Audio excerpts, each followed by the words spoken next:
This is part 3 of my 2K13 impressions. First, I want to talk about physics, but not too much because a lot has already been discussed and I don't really want to overlap. But I will say that it's kind of weird to see physics in a 2K game because it's never been there before. It's just been a whole bunch of animations, and to see it in the game was just, it was pretty impressive. When you're playing with LeBron James, you feel like you're LeBron James. You feel like you're strong when you're driving. You feel like nobody can touch you. Kevin Durant was getting bodied. I was just bullying him around. I also tried to force a couple of drives, especially with Russell Westbrook. And I noticed that just bad things would happen if I did that. I wouldn't get stuck in those weird animations like 2K12, but I'd be leaning and I'd do a bad layup. I'd miss the layup. It would be a ridiculously difficult layup to make. So now let me talk a little bit about post moves. Not too many people have discussed the post moves, and it's probably because in that little demo that we played, there's not really much you can do. There's not great post players on those teams. Chris Bosh wasn't able to back down Ibaka or Perkins, so all I was able to do with him were fades, and I tried things like up and under moves, but I didn't really score much in the post with Chris Bosh. I did do some moves with LeBron James, bullying Kevin Durant, and bullying pretty much anybody, and his post moves are going to be crazy. But I did not see the stepping on cockroaches post move. You know, when the player would take a giant leap back and then do that fadeaway jumper. I didn't see that happen. I tried to do it. I wasn't able to do it, but it might just be because the controls are different. So I'm not sure if that's going to be in the game. The post game, it seemed pretty solid. So I'll just have to wait and see on that. Now, let me talk about the bumping, especially with the bumping off the ball. I wasn't able to test that because there's no player lock option in the demo in the build that we were playing. So I couldn't test that. But when I had my discussion with the developers, they said they cleaned up a lot of those bumping animations. And they said something like there's still 40 of them or so in the game. And they said that they might need to remove some more because in the build they were playing, they felt like it was still too difficult to cross the paint. And I really voiced my opinion at this point because it was terrible in 2K12, especially if you had to run a play. Let's say the play said set us a pick in the paint or come off a pick that was in the paint. It was so difficult to do that. It was almost impossible to complete that play in 2K12. So we had a good discussion about that. Hopefully they clean it up. I'm not saying that we want to be able to cross the paint at will, but it can't be like 2K12 because there's no point in playing off ball. And they have all these off ball movements in 2K12, if you remember when you would go to training camp or whatever it was, but you can't really use them because there's way too much bumping going on. So I definitely brought up that point and we talked for a good while about that. So hopefully they do a good job before the game is released. In my discussion, I also brought up the substitution menu. Because in 2K12, I don't know what they did, but I felt it was terrible. It used to be so fast in the past. You used to be able to make a substitution before you inbound the ball or as you're walking the ball up the court. You did it all with the D-pad. Even in between quarters. I don't think you could bring up the substitution menu in 2K12 in between quarters.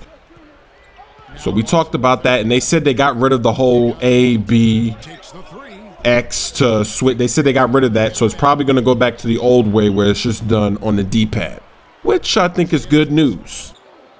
The developers did not want to comment on any specific game modes, but in reference to online gaming, I definitely had a few things to say. Number one, I brought up the settings, being able to save your settings again so that you have your camera saved.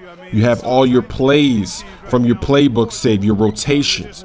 It was so nice in previous 2K games when you could do that, and it's been gone the last 2 or 3 years, I believe. So I brought that up. I said, gamers online, they don't want to go in there and spend 10 minutes putting all their plays in, switching their camera, doing all that stuff. And we don't even have a 10-minute timer. So I know me too as well. Whenever I would play online, I wouldn't even set any plays because I was too lazy to do that. I want to be able to save my settings. And I brought that up And I did my best to rally for that to be in the game. They didn't say it was going to be in it or if it wasn't, but I let it be heard. And I also rallied for the online leagues. We need the sliders back. We need the flex schedule back.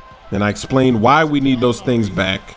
So hopefully they do. Hopefully they do that, because it's just going to make online so much better. And that's what they need, because with the way the gameplay is this year, that's really the only thing I could see really holding this game back. I don't think there's going to be too many complaints gameplay wise. The gameplay is not perfect. It's never going to be perfect, but I think a lot of people are going to enjoy the improvements they made. But if online is still then this game is just not going to be able to get to that level that it deserves to be at, and that it could potentially be at. So I definitely made a case for online gaming.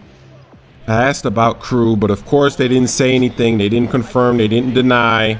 We're just gonna have to wait. They didn't want to really say anything about any specific game modes. It was just about the gameplay that they wanted to discuss. So now let me talk about Hall of Fame difficulty. I had a discussion with them about Hall of Fame, and they asked me, how do you make it better?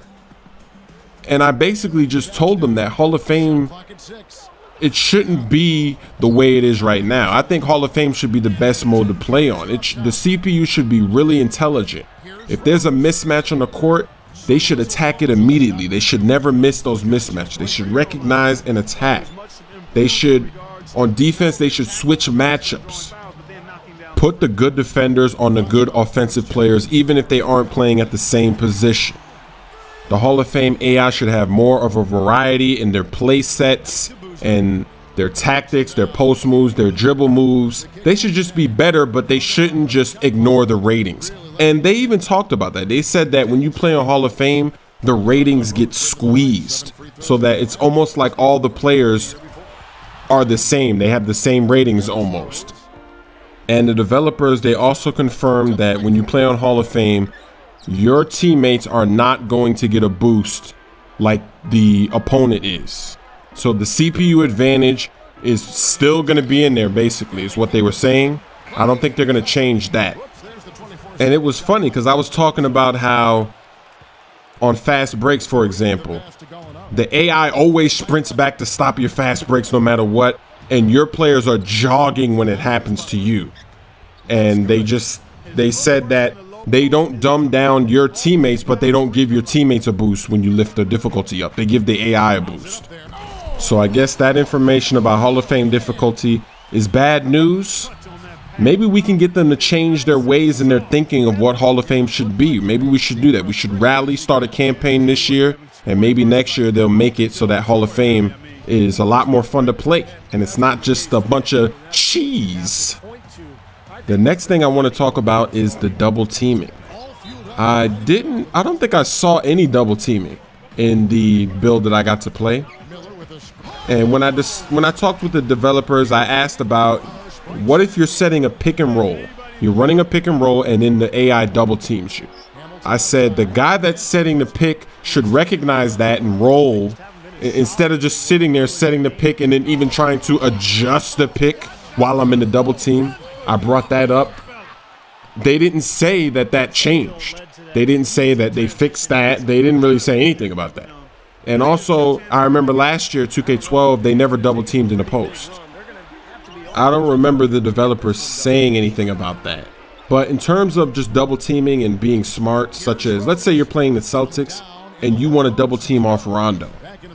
In 2K12, when you would double team off of Rondo, your teammates would still rotate, and then they'd rotate over to Rondo and leave somebody else open. I asked about that. Are they just gonna, because that's basically what you want when you play the Celtics. You want to leave Rondo, make them pass it to Rondo, and then you'll just simply rotate back to him. You don't want it to be where they're rotating like Rondo's a good shooter and they're rotating all around. Their answer was that this year the defense shouldn't do that. They should go halfway. They should fake like they're going to come, but they're not going to actually come, so that if you do pass it to the other guy, not Rondo, but the other guy on the perimeter, it won't be an open shot like it was in 2K12. They also mentioned that in your defensive settings, if you say play tight to somebody, they won't ever double team off of that guy. So that's it for part 3.